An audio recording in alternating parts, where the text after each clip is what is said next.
Más allá de los kilos, un podcast que captura los testimonios poderosos de aquellos que han transformado su vida con cirugía bariátrica y cómo han superado los obstáculos para lograr una vida más saludable. Hola, soy el doctor Néstor Páez Araujo, de especialistas en cirugía para la obesidad. Bueno, pues ya estamos en nuestro quinto podcast de Más allá de los kilos y el día de hoy tenemos una entrevista muy importante de alguien que es un pilar en este procedimiento de cirugía bariátrica, que es la doctora Nayeli Álvarez de la Riva, es nuestra cirujana plástica y bueno, esta entrevista nos va a hablar de cómo un procedimiento bariátrico concluye en una cirugía de reconstrucción.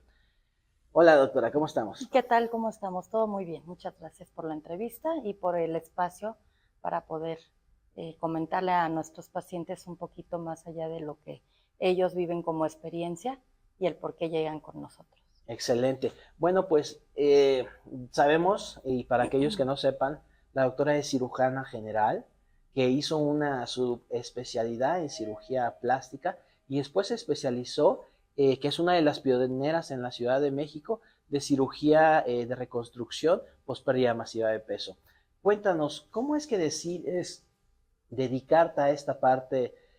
Sabemos que haces muchos procedimientos de cirugía plástica y reconstructiva, pero ¿cómo decides especializarte justo en los pacientes post pérdida masiva de peso? Pues bueno, la trayectoria fue muy interesante porque bueno, la cirugía bariátrica, cuando yo termino cirugía general, yo hice cirugía general en Centro Médico La Raza y después hice la subespecialidad, apenas se escuchaba sobre estos procedimientos, sin llegar todavía a saberse de la reconstrucción post pérdida masiva de peso. Era algo nuevo. Hago cirugía plástica en el Instituto Jalisciense de Cirugía Reconstructiva y bueno, y tuvimos todos los fundamentos para hacer cirugía reconstructiva en el paciente quemado, específicamente en la población pediátrica.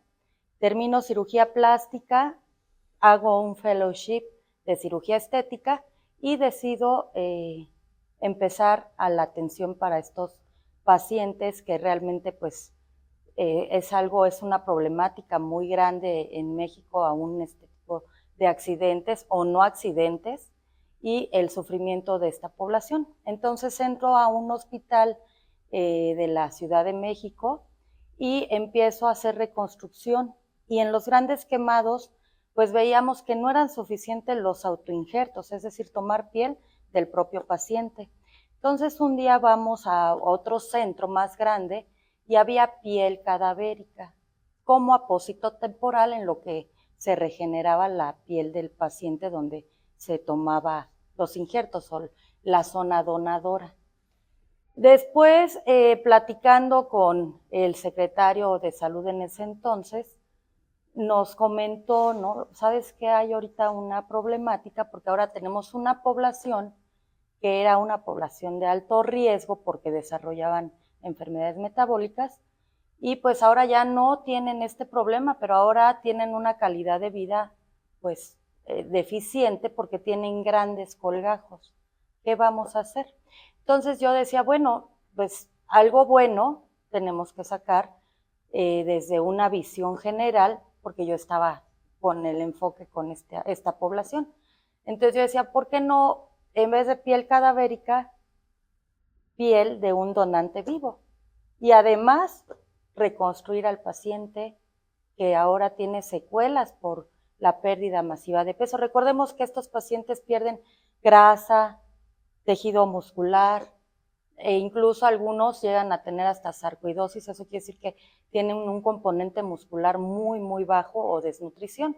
Entonces, pues bueno, estos pacientes, aunque tengan estos grandes colgajos, pueden seguir aún no con el peso ideal, pero es porque ahora estos colgajos no permiten que lleguen a su peso normal y se estancan, que además empiezan ellos a tener deficiencias porque esos colgajos toman pues bueno, estos nutrientes, este riego sanguíneo que debe de estar en otros lados, ¿no?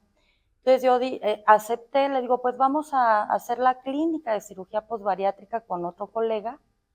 Ellos en su unidad ya hacían cirugía posbariátrica, pero no como centro. Entonces, aquí en la Ciudad de México es el primer centro que se hace en un hospital público. Sin embargo, pues por muchas cuestiones, el proyecto se quedó en stand-by. Pero bueno, yo empecé este proyecto desde el 2014, ¿sí? Actualmente, pues ya incluso tenemos nuestro propio libro, que aquí te lo presento. Es un atlas quirúrgico para el paciente pospérdida masiva de peso, y es toda nuestra experiencia en este tipo de pacientes que ya están reconstruidos.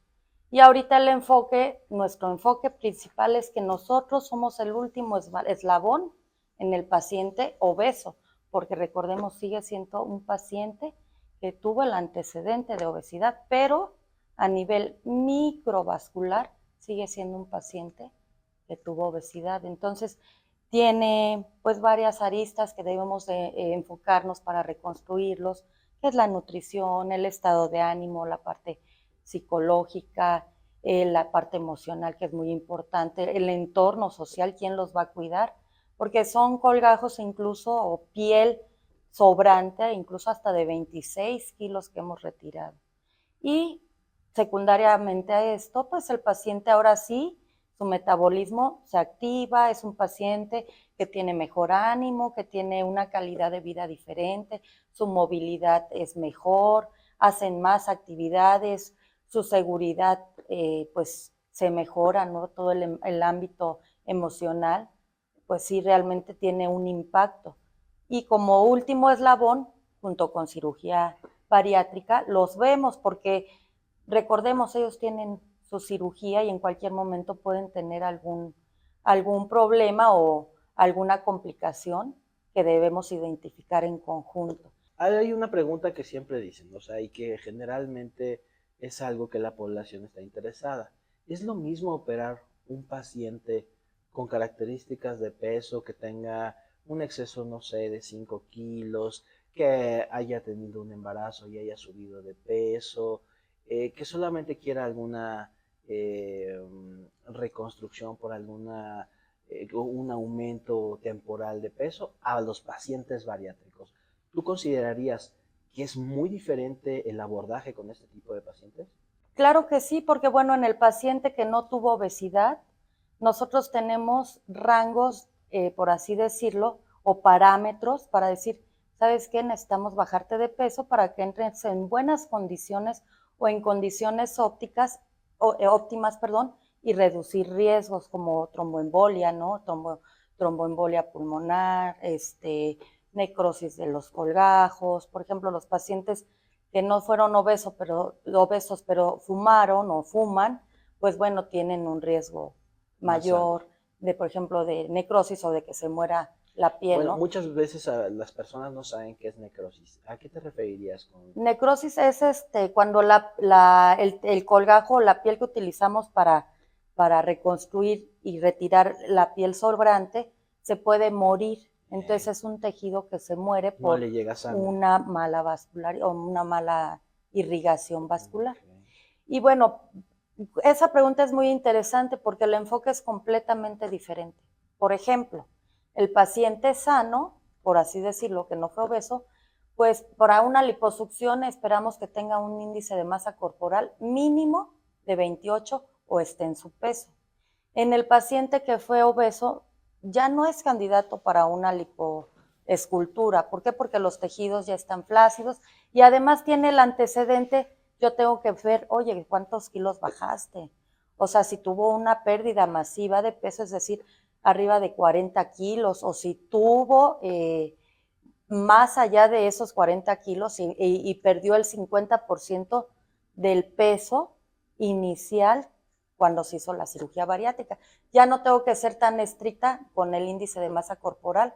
Por ejemplo, en los que tienen una pérdida masiva y, por ejemplo, llegaron a pesar, no sé, 130, 140 kilos, no voy a esperar a que llegue a un índice de masa corporal de 25, que es un parámetro que utilizamos. El mínimo pudiera ser 30, 32, o que ese colgajo realmente está mermando la calidad de vida. O sea, los parámetros son diferentes completamente. Entonces mi siguiente pregunta sería, ¿quiénes son candidatos para este tipo de cirugía reconstructiva post pérdida masiva de peso? Pues sí, el enfoque siempre va a ser reconstructivo con tintes estéticos. Entonces, el paciente tiene la idea de llegar y decir, ¿sabe qué, doctora? Hágame todo, porque yo ya quiero quedar lista, ya estuve mucho tiempo en mi pérdida de peso y mucho tiempo le llaman ellos un año, año y medio, cuando tuvieron la obesidad por muchos años. Entonces, para partir de eso, no es así. Yo tengo que platicar con ellos y decirles, ¿sabes qué? Es en varias etapas, identificar que ellos hayan mantenido un peso constante en 3 meses y que hayan perdido peso en el 50% del peso inicial, por así decirlo, ¿no? Por ejemplo, si pesaban 100, a lo mejor el 50% de ese exceso de peso, ¿sí? Y luego, ya que vi que cumple estas características, que haya pasado mínimo 6 meses a un año, año y medio. Porque en ese tiempo yo ya sé que ya llegaron por lo menos a una meta. Y por supuesto, tengo que ver en qué condiciones nutricionales y psicológicos se encuentra, ¿verdad? Si tiene una anemia, que es muy común, si no llegan a tomar sus vitaminas, definitivamente no podría yo operarlos. ¿Por qué? Porque las heridas se van a abrir, Ok, ¿sí? entonces, ¿tú cómo preparas a un paciente?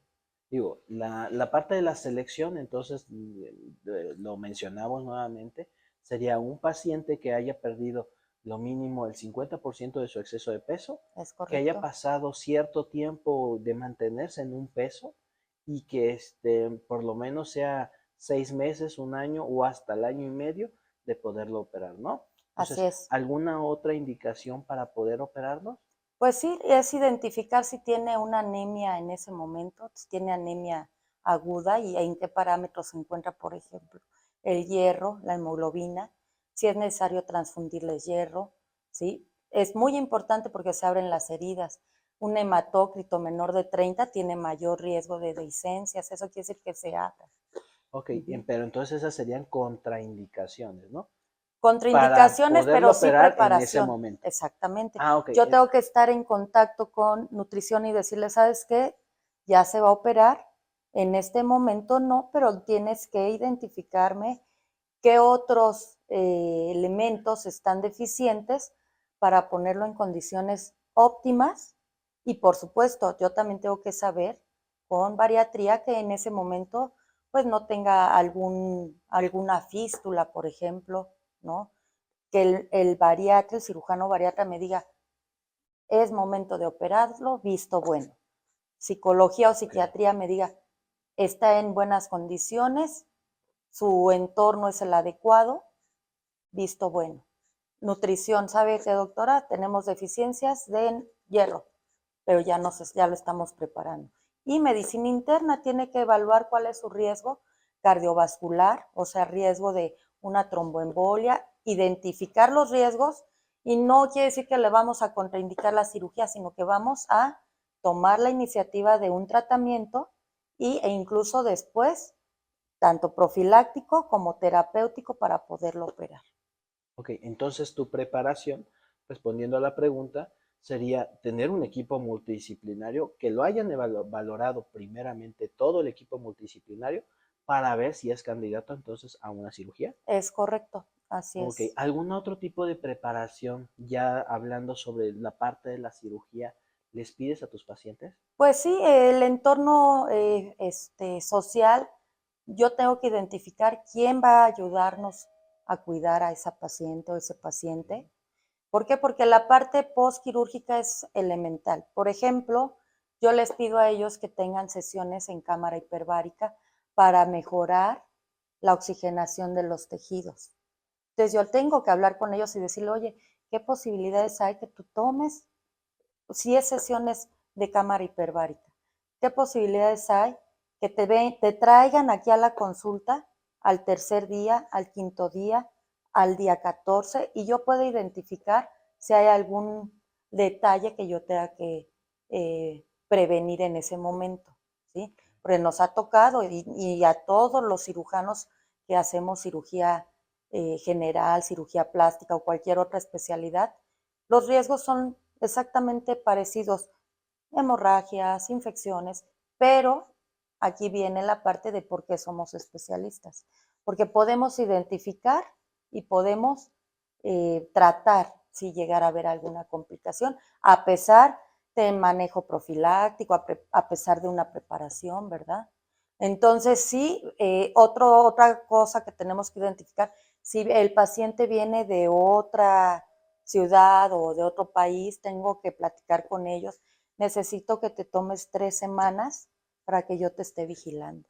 Necesito que 3 días antes no hagas ejercicio, que no viajes 3 días antes, porque tendría yo un riesgo agregado a la cirugía, ¿no? De por sí, las horas quirúrgicas ya tienen un riesgo para que tenga algún problema de tromboembolia, que es donde más nosotros tenemos que cuidar a nuestro paciente. Entonces, si vienen de otro estado, de otra ciudad, de otro país, que estén aquí por lo menos unos 3 o 4 días en la ciudad para que se estabilicen, que no hagan 3 días antes de la cirugía de ejercicio. Por ejemplo, antes muchas horas de ayuno, ¿no? Ahora usamos el protocolo ERAS. ¿Por qué? Porque minimizamos el estrés metabólico. Eso quiere decir que el paciente después de la cirugía tiene cambios celulares y ahora hemos identificado que un ayuno prolongado puede afectarles. Entonces también tengo que platicarles cómo lo vamos a preparar. ¿Sabe qué? Ya no son 8 horas de ayuno. Ya necesito que un día antes te hidrates bien, que cenes bien. Si tu cirugía es a las 10 de la mañana, 4 horas antes vas a tomar una carga de carbohidratos. Y después de la cirugía vamos a tener también cargas graduales de carbohidratos. ¿Cómo cuál? Como un jugo sin azúcar, por ejemplo, o por ejemplo el común que conocemos, el Ensure Clinical, que es especial para el paciente diabético o el paciente bariátrico, porque no les va a ocasionar el famoso dumping, ¿no? Entonces, son cosas que a lo mejor, si se van tal vez en otro lado, que no sea con alguien que tiene esta experiencia, pues tienen otro tipo de riesgos, ¿no? O más incomodidades que se podían prevenir. Uh-huh. Sí, de hecho, muchas veces han llegado pacientes y que te los he referido, que ya los han operado, pero que no están a gusto, que no tuvieron una buena preparación, incluso digo, pacientes operados de cirugía bariátrica que vienen a dar el seguimiento con nosotros. Entonces significa que muchas veces todos los equipos no son iguales, ¿no? Que debería de estar normado, ¿no? Porque digo, existió la norma oficial mexicana que actualmente, bueno, la quitaron de la, ahora sí, de que de las normas, pero que nos hablaba mucho de eso, de un equipo multidisciplinario. Entonces, eso es lo importante de siempre estar en un equipo que tenga todo el seguimiento adecuado. Hay algo que siempre llega a pasar y que muchas veces incluso me ha llegado a mí a la consulta, referidos por ti, y son los pacientes que tienen obesidad y quieren operarse de una cirugía reconstructiva. Aquí, ¿qué es lo que nos puedes decir? Porque a veces consideran a la cirugía bariátrica como una cirugía estética. Y bueno, yo ya en la consulta les explico que no tiene nada que ver.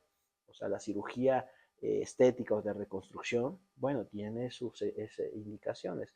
Entonces, cuando tú aceptas a un paciente que llegue con sobrepeso o que llegue con obesidad, cuando tú dices, ¿lo opero o no? No lo voy a operar y lo voy a mandar al cirujano bariátrico. Nuevamente, tengo que identificar factores de riesgo. Eso quiere decir identificar qué puede pasar si lo opero.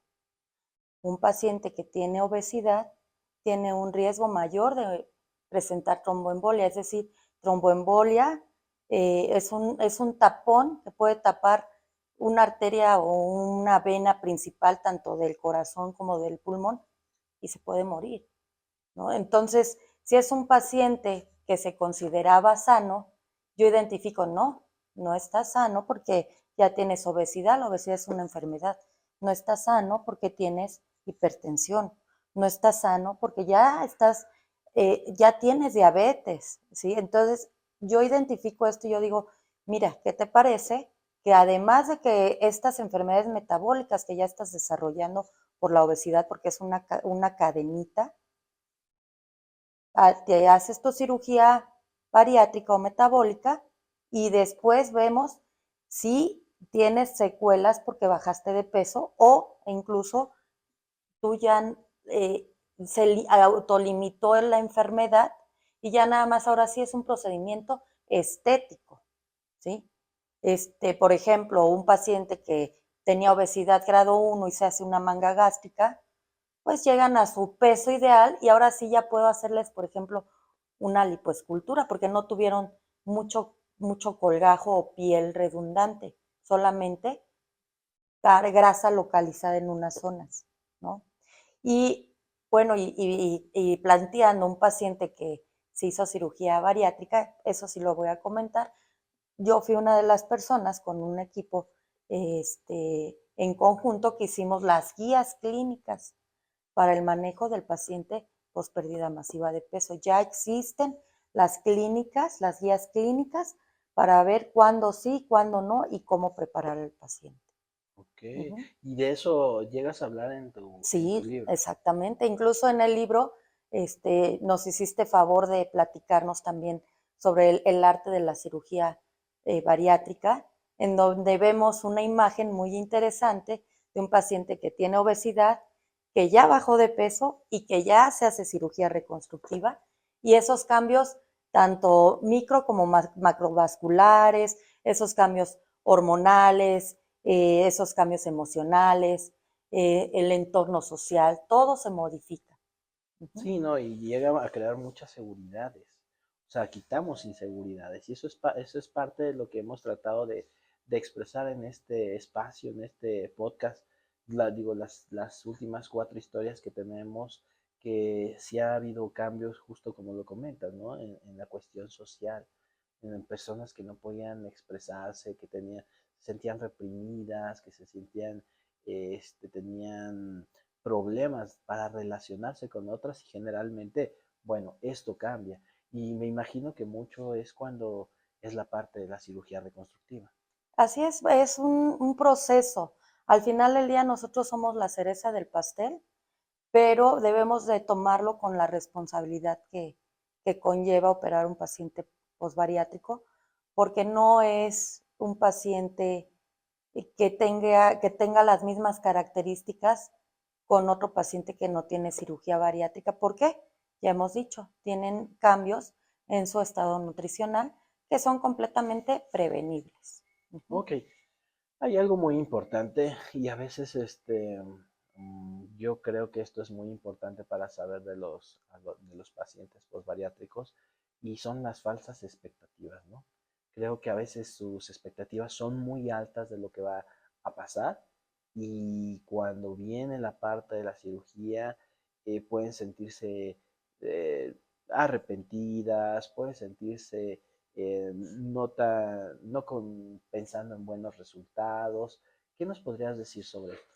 Sí, volvemos a lo mismo, un equipo multidisciplinario e interdisciplinario nos va a dar la pauta. Por ejemplo, si psicología identifica que tiene falsas expectativas, no puede haber un visto bueno hasta que aterricemos qué es lo que queremos. Por ejemplo, si tenemos mucha piel, esa redundancia de piel la vamos a cambiar por una cicatriz. Entonces, bueno, ya cuando, por ejemplo, otro ejemplo, una paciente que inicialmente tenía obesidad y después que perdió peso, todo el seno desciende y pierde volumen en el polo superior del seno, pues bueno, quizás tenga yo que presentarle una propuesta, ¿no? Decirle, mira, no hay manera de que yo te pueda poner grasa porque no hay grasa.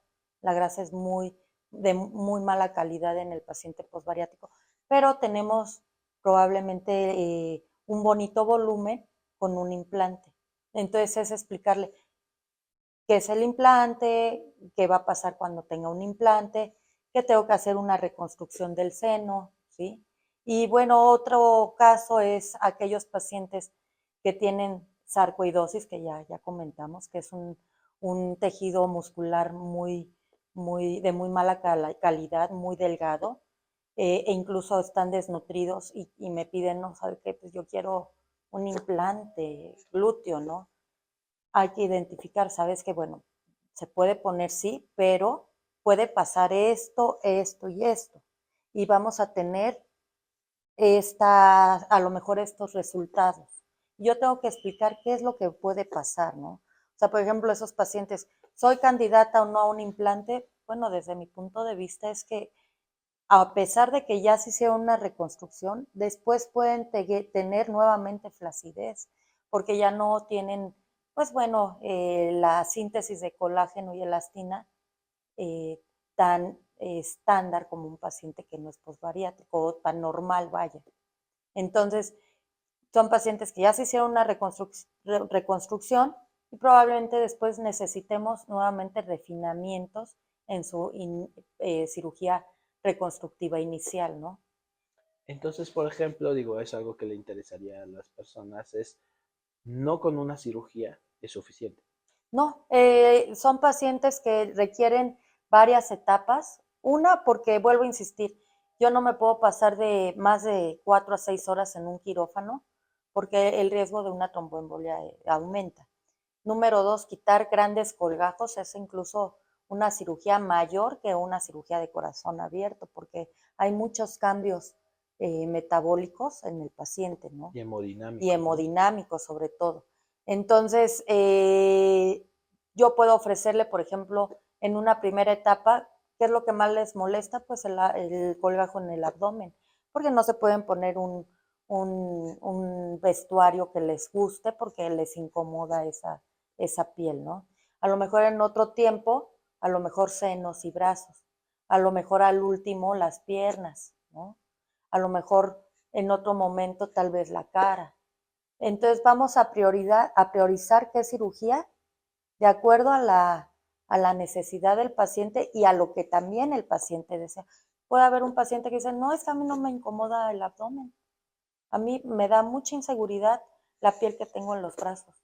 Por supuesto, podemos diseñar cómo vamos a abordar en esas etapas al paciente.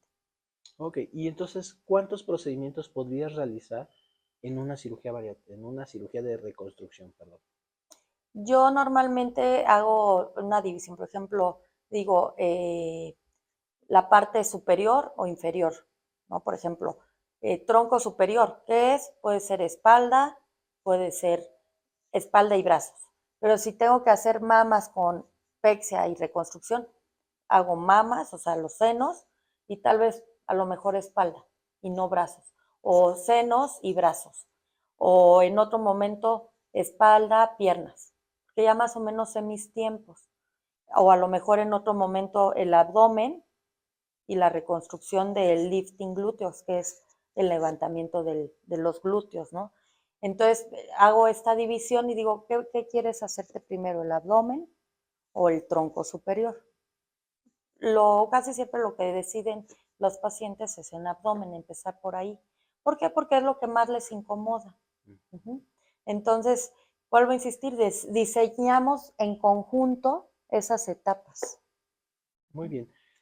Y aquí, por ejemplo, digo, hay que justo recordar la parte de la dismorfia corporal que puede llegar a tener el paciente. Incluso no se llega a reconocer después de una pérdida de peso y no se llega a reconocer después de una cirugía bariátrica de reconstrucciones de pospérdida masiva de peso.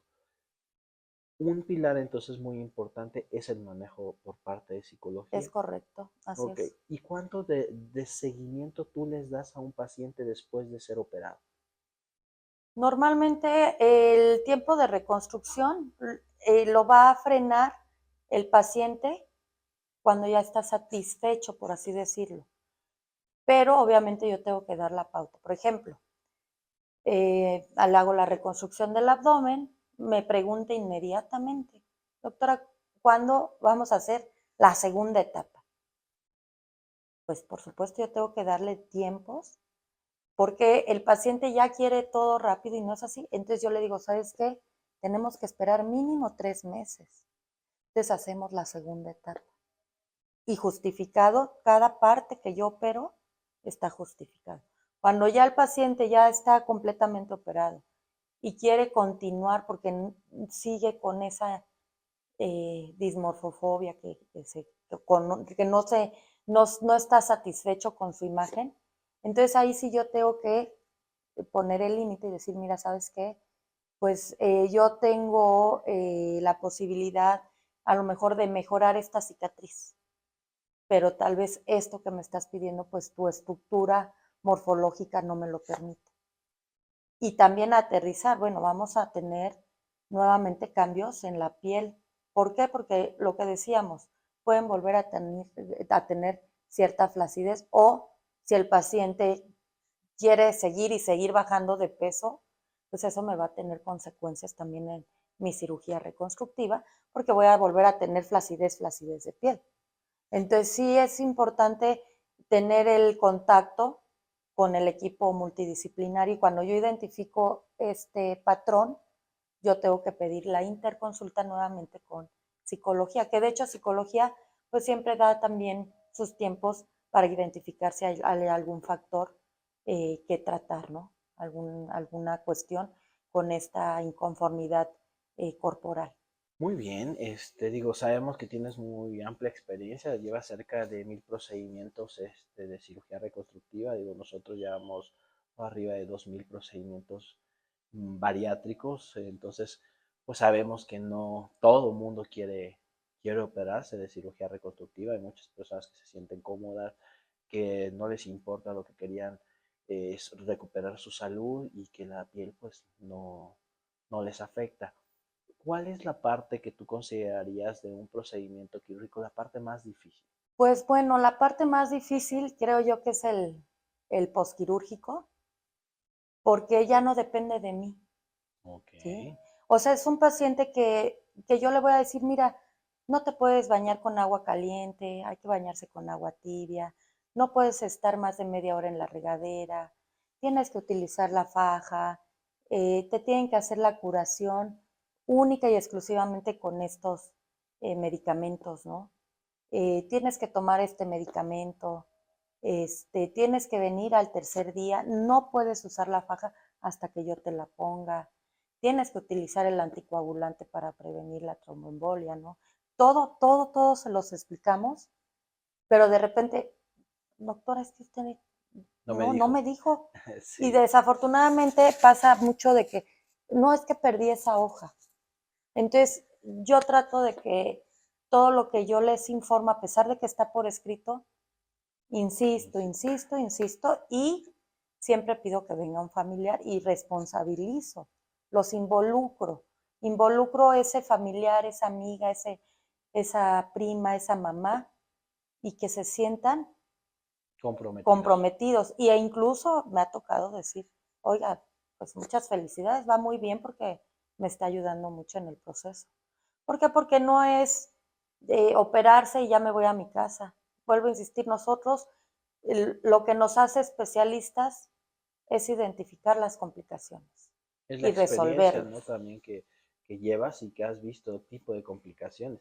Y hablando de complicaciones, digo, recuerdo una que justo fue después de un procedimiento de cirugía de reconstrucción, tuvo una complicación bariátrica, ¿no? O sea, que fue una hernia interna, algo que no es común en los primeros años, digo, recordando que es una hernia interna, pues al momento de hacer un bypass gástrico, se forman otros espacios que no existían en ese momento y que se forman por una nueva reconstrucción. Este, recuerdo que hiciste una abdominoplastía y que pensábamos que era una complicación eh, de parte de la cirugía reconstructiva, ¿no? Entonces, me gustaría escuchar un poquito la historia, cómo viviste esto. Pues bueno, la ventaja de donde yo me formé es que sí o sí teníamos que ser cirujanos generales. Entonces, cuando yo identifico que el paciente tenía un dolor que no era característico de la cirugía plástica, o sea, sí, claro que les duele, les molesta, pero no es un dolor al dolor de abdomen agudo, que es lo que nosotros conocemos, porque hay algún problema en el intestino. Entonces, en ese momento, ¿sabes qué? Vamos a llamar a tu cirujano bariatra, está pasando esto. Y desafortunadamente también ese paciente tuvo un hematoma que, a pesar de que, muy curioso, le hicimos la cirugía bariátrica, pues no, o sea, no había muestra del sangrado, pero no era lógico que siguiera bajando la hemoglobina. Lo tuve que explorar, me explicó. Entonces tuvo 2 eventos, ¿sí? Y no fue por una cuestión de ni falta de experiencia, ni falta de pericia, o sea, son Sí, no, partes digo, de... yo creo que a veces nos sacamos la lotería a la mala. Creo que muchas veces la estadística nos va a alcanzar. Siempre todo procedimiento tiene el riesgo de complicarse. Cualquier procedimiento, es más, quitarnos una uña puede llegar a causar un problema catastrófico como incluso la muerte.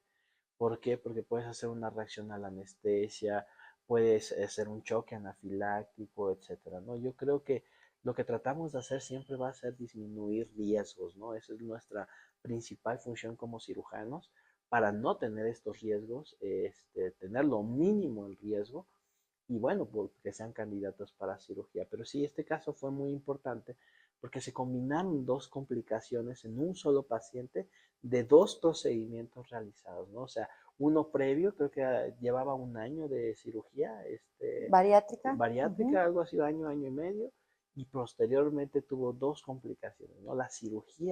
En la cirugía reconstructiva y en la cirugía bariátrica, ¿no? Digo, Así es. se necesita tener demasiada mala suerte.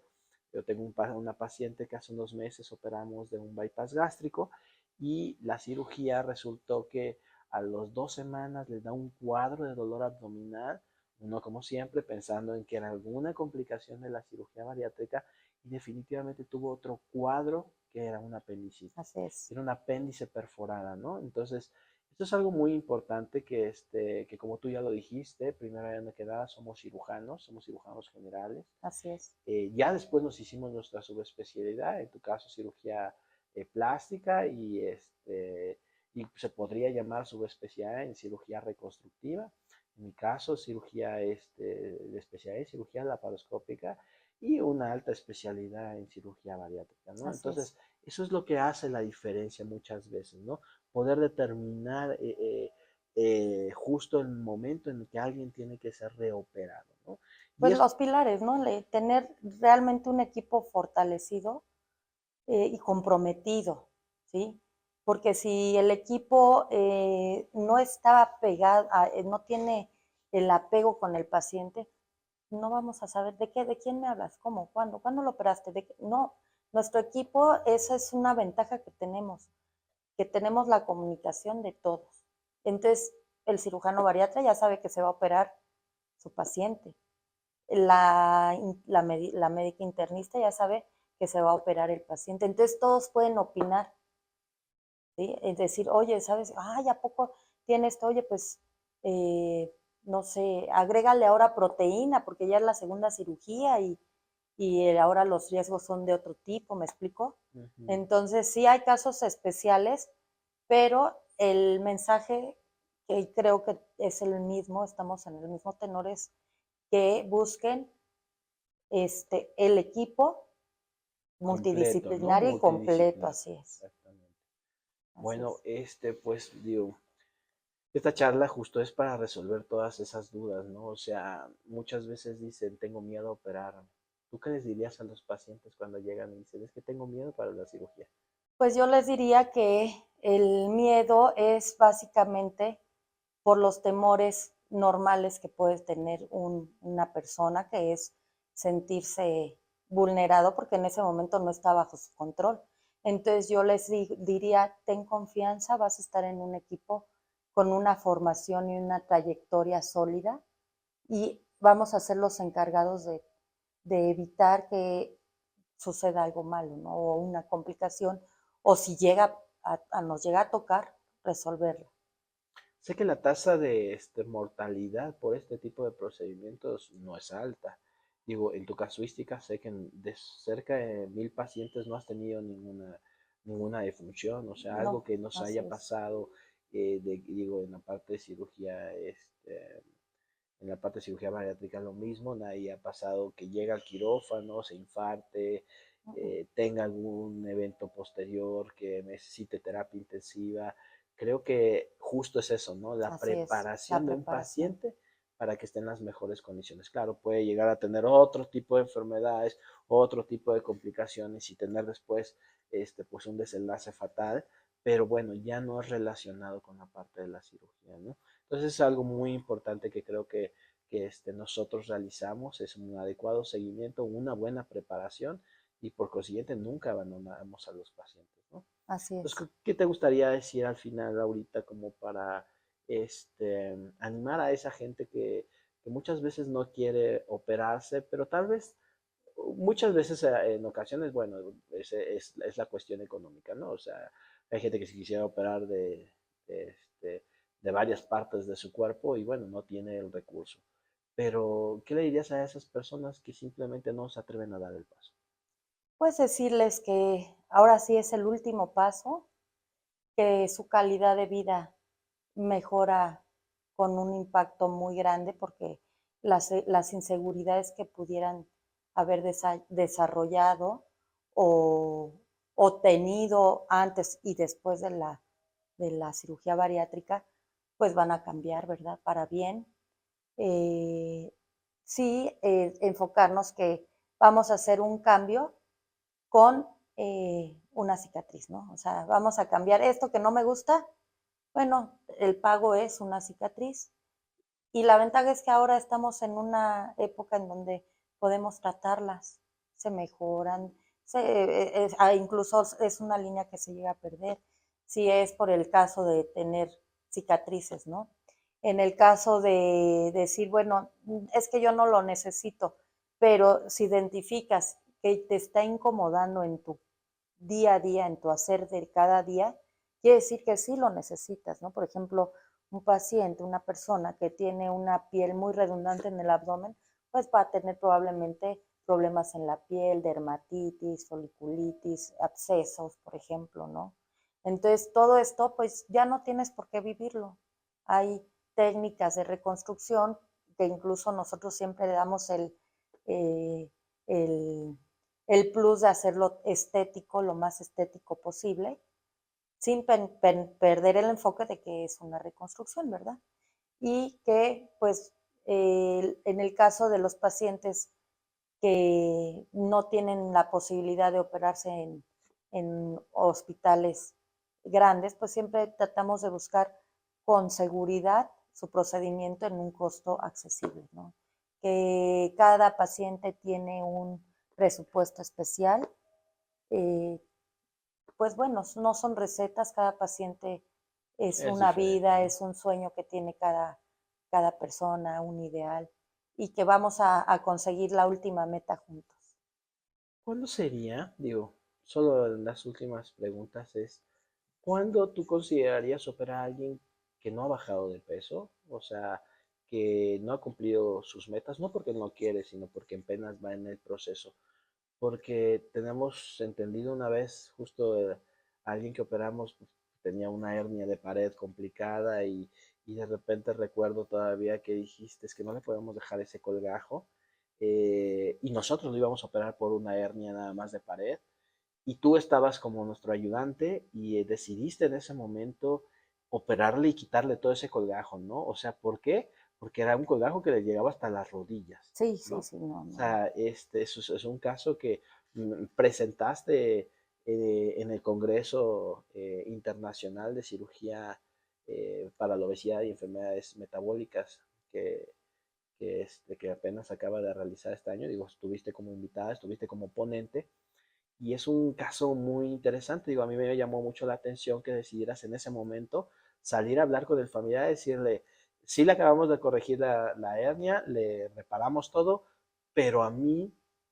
te dejaba, más bien a ti te dejaba intranquila dejarle esa piel. ¿Cuándo decides esto? O sea, ¿cuándo se sale de tu protocolo tomar este tipo de decisiones?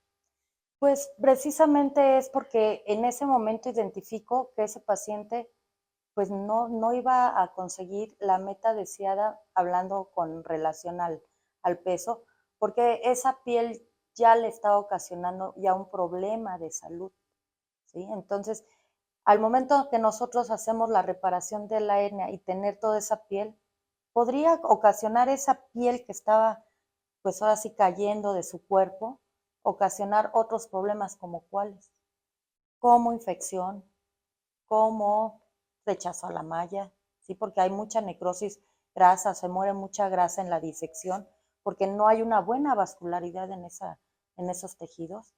Y yo sabía perfectamente que si nosotros quitábamos toda esa piel, la calidad de vida pesaba más a que si se la dejábamos. Iba a mejorar su calidad de vida más a que solamente reparáramos corrigiéramos la hernia. el problema que Y tenía, ¿no? definitivamente para él fue una sorpresa grata, ¿verdad? Él está muy feliz, por supuesto, fue específicamente funcional y reconstructivo, porque bueno, la parte estética quedó por ahí todavía pendiente. Pendiente, ¿no? Uh-huh. No, pues mira, muchísimas gracias. Digo, eres parte de nuestro equipo, o sea, eres uno de los pilares más importantes justo en el equipo de especialistas en cirugía para la obesidad. Gracias por compartir toda esta experiencia que tienes. Digo, sabemos que vas a seguir estando invitada en futuras entrevistas para, en caso dado de que haya pacientes post pérdida masiva de peso que se hayan operado, que quieran dar su testimonio. Pero sobre todo, bueno, reconocer tu labor, ¿no? Tu labor que haces en este equipo y bueno, lo que has estado transmitiendo en los últimos congresos y que esperemos que sigas eh, en muchos más, ¿no? Entonces, te damos las gracias por todo tu testimonio. El podcast de hoy se puede decir que nos salimos un poquito hay que hacer, lo vamos a hacer un poquito dinámico, vamos a tratar de entrevistar a todas las partes del equipo que forman especialistas en cirugía de la obesidad. Lo importante son los testimonios, porque son más allá de los kilos que generalmente se pierden, ¿no? O sea, es ver la historia de la persona que perdió peso, pero también es justo esto, ¿no? Saber cómo se integra un equipo multidisciplinario, cómo es que alguien se decide tomar una cirugía, realizarse una cirugía, cómo es el mecanismo y quiénes somos los integrantes, ¿no? Creo que es una parte muy importante que deben de conocer. No llegar nada más y decir, sí, mañana te opero, en una semana te opero, no es necesario que te vea mi psicólogo, no es necesario. Entonces son focos rojos que debemos Es correcto. de tener en cuenta, ¿no? Algo que quieras decirle a todos los que los que nos ven. Pues los pacientes que tienen pues estas características con pérdida masiva de peso, este, están invitados el día que gusten acudir a la consulta y que identifiquemos qué podemos ofrecer de acuerdo a sus expectativas. Pues con mucho gusto aquí estamos ubicados en la Ciudad de México y contamos con un equipo muy sólido y que, pues bueno, vale la pena cerrar este eslabón con cirugía plástica. No, hombre, pues muchas gracias. Digo, sabemos que estás siempre muy ocupada, digo, entre lo que es el trabajo, en lo que es ser mamá. Entonces, pues te agradecemos todo este tiempo que nos dedicaste. Y bueno, pues cualquier duda que tengan, no duden en externarla en los comentarios. Gustosos vamos a estar para poder contestar y resolver todas sus dudas. Saludos. Saludos. Gracias.